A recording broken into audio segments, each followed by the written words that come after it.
નમસ્કાર, doctor Meena Trivedi, Ayurveda consultant, Porbandar. હમણાં આપણે બધા પંચકર્મ વિશે જોયું. તો નસ્ય એ પણ એક પ્રકારનો એનો ભાગ જ છે. તો નસ્ય એટલે શું?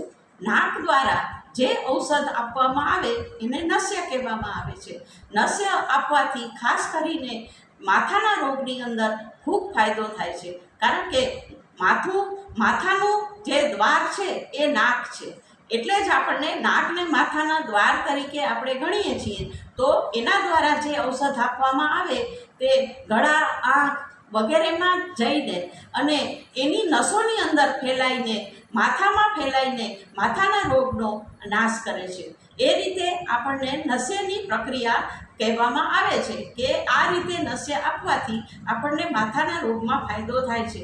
ખાસ કરીને આધાશીશી હોય, વધારે પડતો માથાનો દુખાવો રહેતો હોય, વાઈ આવતી હોય, તોતડાપણું હોય, ગળાના રોગ હોય અને વાળ ખરતા હોય વગેરે બધા રોગોની અંદર નસ્ય આપવામાં આવે છે.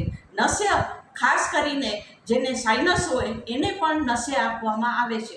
તો એનાથી પણ આપણને ઘણો ફાયદો થાય છે. આપણે ત્યાં વાઈ જ્યારે બધાને આવે, જેને જેને વાઈ આવે તેને બધાને આપણે ડુંગળી સુંઘાડવાનો આપણે ત્યાં રિવાજ છે. તો ડુંગળી સુંઘાડવાથી ડુંગળીના જે તત્વો છે એના અંદરથી જે તત્વો નીકળે છે એનાથી નાકની અંદર ફેલાઈને માથામાં જે અસર થાય છે એનાથી વાઈની અંદર ફાયદો થાય છે. તો આ પણ એક પ્રકારનું નસ્ય છે.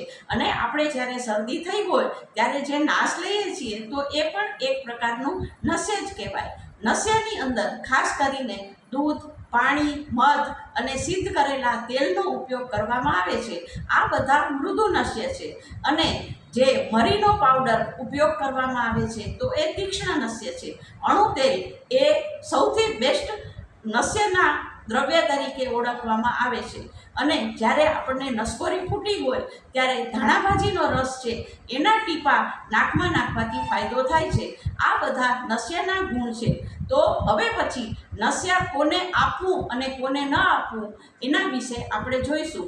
એ બધી માહિતી માટે મારા વિડીયોને સબસ્ક્રાઈબ કરો અને લાઈક કરો.